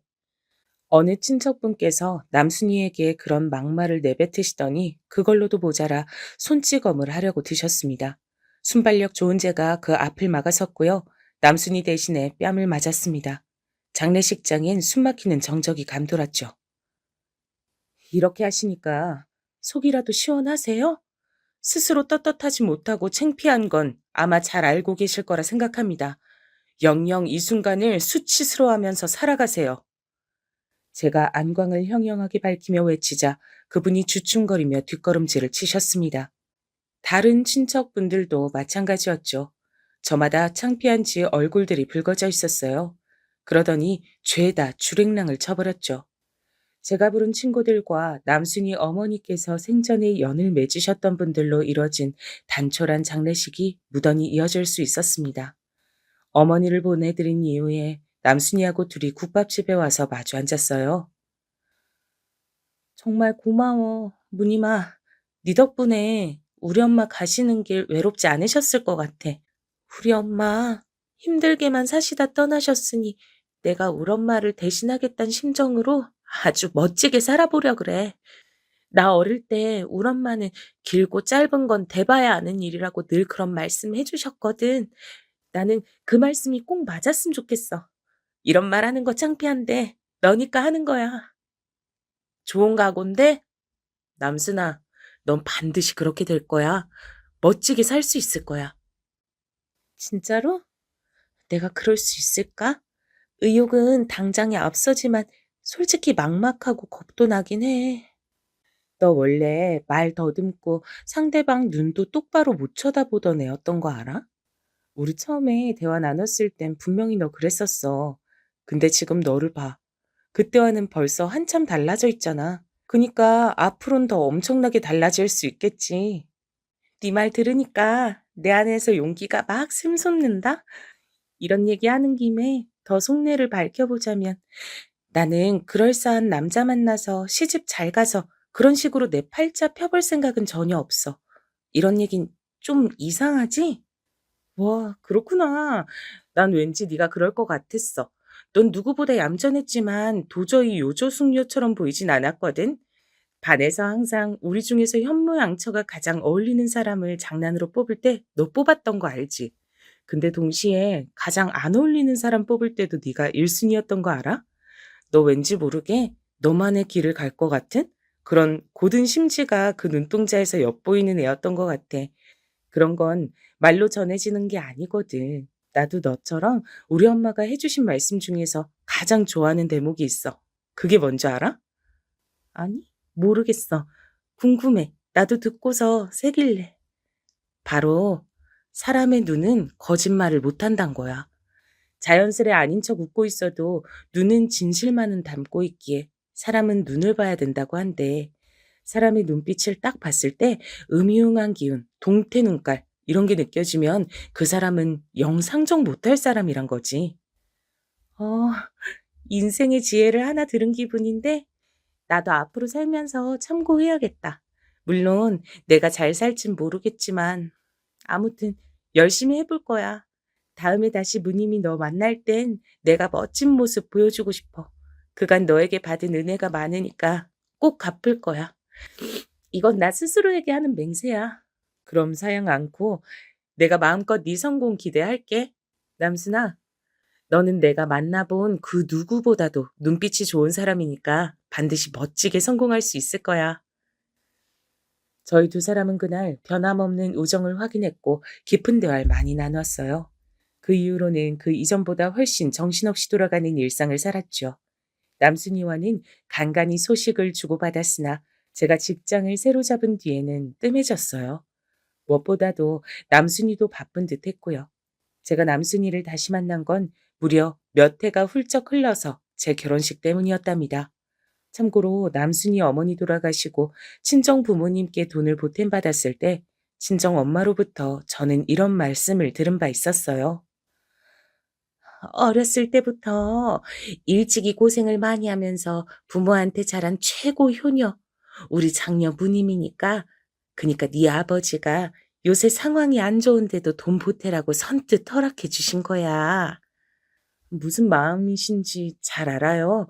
그리고 엄마가 아버지 설득해 주셨을 것도 알고요. 제가 중학교 갈 수 있었던 것도 고등학교 나온 것도 사실 엄마가 때마다 아버지 설득해 주지 않으셨다면 어려웠다는 것도 이제 와선 다 알아요. 제 친구가 가장 힘들 때 도울 수 있도록 해 주셔서 너무 감사해요. 네 오빠가 네 밥만 닮았어도 네 아버지하고 나하고 얼굴에 주름이 3개는 더 없었을 거다. 친구를 소중히 여길 줄 아는 우리 딸이니 이 다음에 결혼도 잘하겠지. 결혼해서 자기 남편한테 오죽 잘하겠어? 친구 어머니가 돌아가신 상황인데 친정엄마께선 웬 결혼 얘기를 저한테 꺼내셨었죠. 일찍이 집안일이든 무슨 일이든 개고생을 자처하며 고단하게 살아온 제가 안정적인 결혼을 해서 빨리 편하게 살기를 친정엄마께서 바라고 계신다는 건 제가 이때 눈치챘었어요. 제가 성인이 됐으니 이왕이면 하루라도 일을 덜 하고 빨리 결혼해서 현모양처로 살길 원하셨습니다. 장남만 번듯했어도 장녀가 개고생을 덜 했을 텐데 말이죠. 저희 집안의 장남께서는 기어이 거나하게 사고까지 치셨죠. 웬 정체불명의 여자에게 코각했거든요. 친정 부모님께서 격렬하게 반대를 하시자 되도 않은 반항심으로 혼인신고부터 덜컥 해버렸습니다. 알고 보니 그 여자가 임신을 한 상태였기 때문이라는데요. 황당한 건 그러고 나서 다시 얼마 뒤 어떤 남자가 찾아오더니 자기가 뱃속의 아이 친부라고 주장을 했다고 합니다. 그러자 그 여자 부인 반응이 가관이었다고 하네요. 나는 오빠가 나랑 우리 애기 버린 줄 알고 얼른 우리 책임져 줄 바보를 찾아서 콱 물어버린 거였는데 이럴 줄 알았으면 괜히 결혼했네. 오빠, 얼른 나 데리고 가줘. 그럴 거지? 순식간에 바보가 된 오빠는 치미는 부하 때문에 발작하고 쓰러졌죠. 집안이 뒤집힌 건 당연했고요. 그런 마당이었으니 저만은 부디 좋은 결혼 자리를 찾길 바라셨던 거고요. 친정엄마께서 하도 제 결혼을 오매불망 기다리셔서 오래 끌지는 않고 얼른 결혼을 해버렸던 것 같아요. 남편은 번듯한 남자였거든요. 그런 남자가 제가 좋다고 하는데 마다할 이유는 없었습니다. 시댁은 작게 사무실을 운영하며 개인 사업을 해온 지 그때가 딱 햇수로 10년 차였고요. 규모가 어찌됐든 사업이라니 멋져 보였습니다. 지금 생각하면 퍽 천스러웠지만 당시엔 고풍스럽게 여겨졌던 인기 만점이었던 예식장도 잡았고요. 꿈에 부푼 신부였습니다. 저는 옛 친구들이 모두 와주길 기대했어요. 특히 남순이가 보고 싶었습니다. 얼마나 바삐 살고 있으면 연락도 그간 잘 안 닿았을까 싶어 근황도 너무 궁금했고요. 제 결혼식 날 남순이는 아주 단정한 밤색 원피스를 차려입고 왔습니다. 머리칼은 언제나 그렇듯 옷보다 더욱 단정했고요. 조금은 헬쑥해 보였던 것으로 기억을 합니다. 제 결혼식 날의 남순이 모습이 사진으로 안 남아 있어서 안타까울 따름이네요. 남순이가 사진 속에 남지 않았던 이유가 있습니다. 결혼식이 시작되기 전 저를 따로 보러 온 남순이가 대뜸 저에게 봉투를 건네줬어요. 결혼식의 주인공인 새 신부였던 저는 바쁘고 정신없는 상황에서도 남순이를 보자마자 반가웠고 건네진 하얀 봉투에 왜 축의금을 따로 주지? 싶은 생각부터 했었습니다. 받은 봉투를 따로 챙겼고 남순이와의 회포를 결혼식이 끝난 후에 천천히 풀 수 있다면 좋겠다고 생각을 했어요. 그런데 결혼식이 끝나고 다 같이 모여서 인사를 나누며 사진을 찍을 때가 됐는데 눈으로 열심히 찾아봤지만 그 어디에도 남순이가 보이질 않았습니다. 결혼식장을 찾아준 고등학교 친구들이 보이길래 다급히 물었었죠. 혹시 여기서 누구 남순이 본 사람 없어? 분명히 나한테 인사를 하러 와서 봤었는데 지금 앞만 해도 안 보이네. 최남순? 걔 내가 좀 전에 봤는데 시기 딱 끝나자마자 바로 가버리던데. 그래서 나는 제가 뭐 되게 급한 용부가 있어서 그러나 싶었지. 너랑 미리 얘기된 거 아니었어? 알고 보니까 남순이는 밥도 안 먹고 그냥 가버렸더라고요. 심지어 밥도 안 먹다니. 먼 길을 와놓고 굳이 그런 게 이해가 가질 않았어요. 의아함을 가진 채로 남순이가 줬던 봉투를 살펴봤습니다. 막연히 축의금일 줄 알았던 건 그게 아니라 편지였습니다. 내용은 대략 이러했어요. 뜻대로, 포부대로 어느 것 하나 흘러가지 않았어. 창피하고 부끄럽고 민망하고 면목이 없다. 이게 내 현재 상태야. 답보 상태에 머물러 있는 나와는 다르게 넌 언제나 때를 맞춰 발 맞춰 나가는구나. 나보다 한 발 이상 앞서 있기에 내가 항상 든든한 너의 뒷모습을 볼 수 있던 거라고 지금에 와서야 깨닫는 중이야. 무늬마, 멋진 너의 인생이 앞으로도 멈추는 일 없이 열정적으로 달려나가길 바란다. 널 다시 만날 때 근사한 모습을 꼭 보여주고 싶었는데 분하고 씁쓸하다. 하지만 너의 결혼식을 보는 동안은 그래도 모든 걸 털어내고 한박 웃음을 지어 보일 테야. 너를 세상 그 누구보다 축하해주고 싶으니까. 이런 내 구질구질한 얘기를 적는 건 어쩌면 영민한 네가 나의 못난 기색을 어떻게든 알아차릴까 봐 선수를 치고 이실 짓고 하는 거고 누구보다 멋지게 축의금 거하게 내고 싶었는데 그럴 수 없음이 통탄스러워서 그 이유를 알려주고자 함이야. 못난 친구라서 항상 너에게 민폐를 끼쳐서 미안해. 네 결혼식 때 주지 못한 축의금은 언젠가 반드시 꼭 건네줄 테니까 기다려줬음 해. 너무 염치가 없지만 내 성공을 기대해주면 좋겠다. 그리고 다시 한번 결혼을 축하한다. 난 어디에서 뭘 하든 앞으로 네가 무탈하고 행복하기만 기도하고 있을 거야. 저는 남순이가 어떤 사람인지 알고 있었기에 편지에서 절절한 심정이 그대로 읽혔습니다. 저에게 축의금을 꼭 주고 싶었을 남순이가 이렇게 편지만 달랑 남기고 가야만 했으니 오죽 그 처한 상황이 여의치 않았을까 싶어서 속상했죠. 하지만 편지에선 남순이가 지닌 꿋꿋함마저 전달되고 있었기에 저는 섣불리 굴지 않기로 했습니다. 남순이의 불행을 멋대로 상상하고 재단하여 동정하는 것은 못할 짓이라고 생각했어요. 남순이는 더 이상 제가 나서서 지켜줘야 하는 심약한 친구가 아니라 성공이라는 두 글자를 쫓으며 치열하게 인생을 살아가고 있는 번듯한 어른이었으니까요. 분명히 자기 남동생도 다독여가며 그렇게 열심히 살고 있을 게 뻔했습니다. 그래, 남순아. 네 마음은 나에게 충분히 전달됐으니 부디 네가 잘 살면서 원하는 뜻을 다 이루길 바랄게. 우리 꼭 다시 만날 수 있는 거지? 그때가 너무 멀지 않길 바랄게. 마음이 쓰라리면서도 한편으론 이상하게 후련했던 것 같아요. 편지를 다 읽고 나서 곱씹는 도중에 저도 모르게 눈물이 흘렀는데 이 편지를 쓰는 동안에 남순이도 눈물을 흘렸을 것 같아서 그 모습이 그려졌고 서로를 아끼고 위하는 마음만은 떨어져 지냈어도 변함이 없다는 걸 확인받은 것에 기쁜 마음도 조금은 함께 들었었죠. 언제까지고 그런 마음을 진하게 간직하고 살 수 있다면 좋았겠지만 결혼 이후에 제가 너무나도 다사다난했어요. 남편 한 사람하고 부부의 인연을 맺은 거지만 시댁이라는 집단이 함께 딸려왔으니 결혼 이전과는 사는 양상이 완전히 달라지더라고요. 신경 쓰고 살아야 하는 가족이 몇 배로 불어난 느낌이었습니다. 시댁은 전반적으로 사업 기질이 있었어요. 그래서 남편도 결국은 사업에 올인할 거라고 했었고요. 저는 친정엄마께서 그렇게나 바라셨던 대로 결혼 이후에 직장을 그만둔 채 남편을 내조하면서 지냈습니다. 그것만 해도 직장 다니는 것보다도 사실은 더 바빴어요. 저희 부부가 슬하에 아들 하나 딸 하나 이렇게 사이좋게 하나씩 낳는데 애들 돌보고 키우는 게 우선 보통 일이 아니었고요. 제가 자랄 때랑은 다르게 웬 놈의 학원들이 그렇게 많고 교육에 신경 쓸 게 많던지요. 세상이 변했음을 자식들 키우면서 제대로 체감했습니다.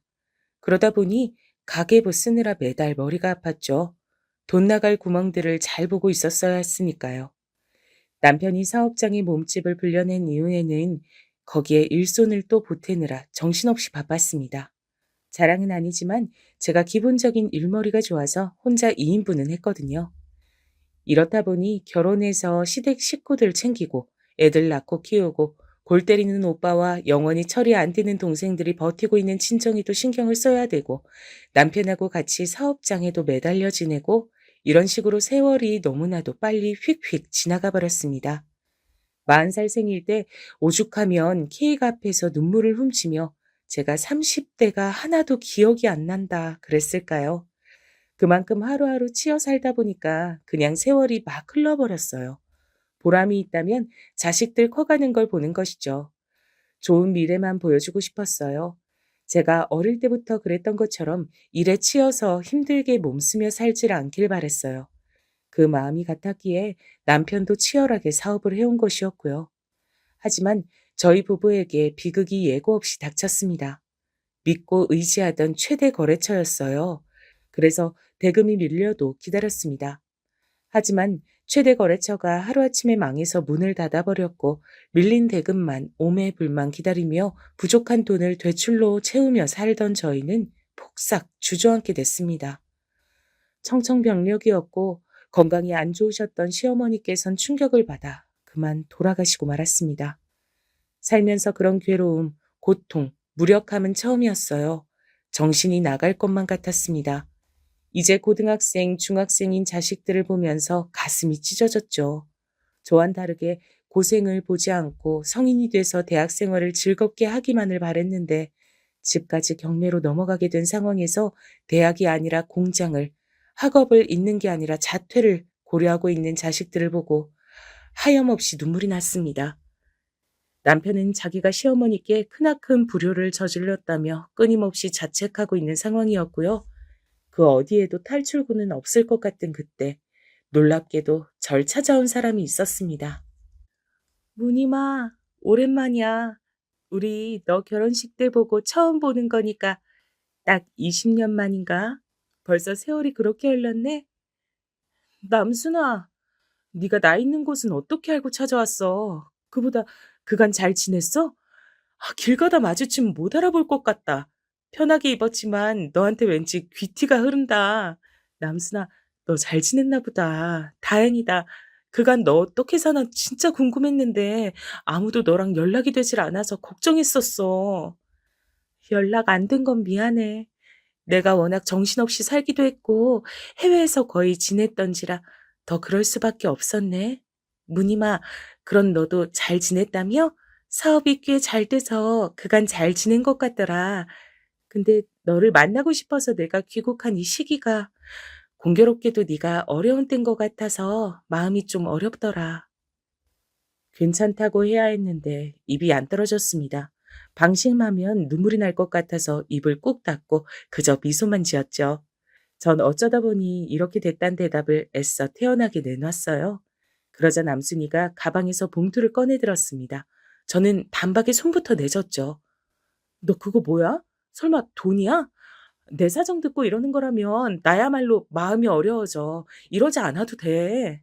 아니, 꼭 받아줘야 돼. 왜냐면 이건 내가 20년이나 걸려서 주게 된 축의금이니까. 뭐? 추, 축의금이라고? 설마 그동안 까맣게 잊고 있었던 건 아니지? 내가 주겠다 그랬잖아. 그때 못 준 축의금 말이야. 20년이나 걸릴 줄은 몰랐어. 그래서 내 딴엔 이자를 넉넉하게 넣어본다고 했는데 부디 받아줬으면 좋겠다.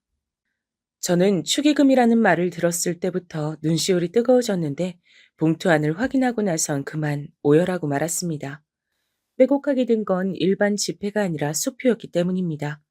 거액이라는 것이 바로 가늠되었고 저는 주체할 수 없이 울기 시작했어요. 절 바라보던 남순이도 이내 눈물을 흘리며 저를 부둥켜 안았습니다. 그 안에 든 건 무려 5억이었습니다. 요즘 가치로도 5억은 엄청난데 당시엔 더욱 큰 숫자였죠. 어떻게나 이렇게 큰 돈을 줄 수 있냐고 전 울면서 계속 그걸 물었던 것 같아요.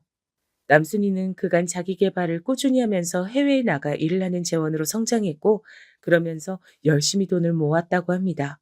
중간에 괴로운 일들도 있었지만 성공하겠다는 저와의 약속을 떠올리며 이겨냈대요. 외국에서 인연을 만나 결혼하고 가정을 꾸리는 바람에 절 찾아오는 게 늦어졌지만 한시도 저와 나누었던 우정을 잊은 적이 없다고 했습니다.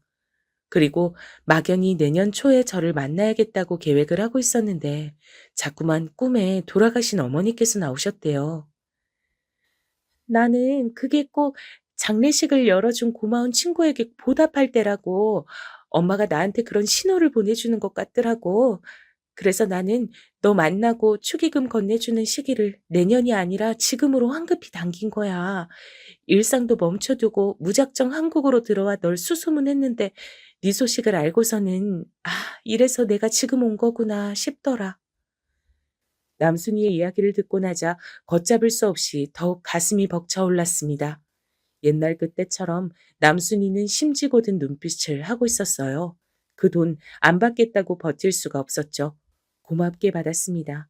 그리고 덕분에 저희 가족에게 닥친 일생일대의 위기를 이겨낼 수 있었어요. 저희 네 식구는 물론 친정과 시댁 일가 모두 남순이에게 이루 말할 수 없이 고마워했습니다. 남순이는 딱 일주일 머무르다 다시 출국했어요. 그러면서 저에게 고마운 심세만 졌던 과거와는 다르게 이번엔 자기가 고맙다는 인사를 실컷 들을 수 있어서 감개가 무량하다며 너무 뿌듯하고 보람된단 말을 남겼죠. 저에게 돈 갚을 생각 말라고 신신당부하는 것도 잊지 않았답니다. 그 이후로도 저희 두 사람의 우정은 계속됐어요. 저희 가족이 단체로 남순이 사는 곳으로 놀러 간 적도 있었고요. 반대로 남순이 가족들이 한국에 함께 놀러 왔을 때 저희 가족이 제대로 여행턱을 쏜 적도 있었죠. 이어지는 인연이란 이토록 소중하다는 것을 깨우칠 수 있다는 것 자체가 제 인생이 고맙게 느껴지는 이유랍니다.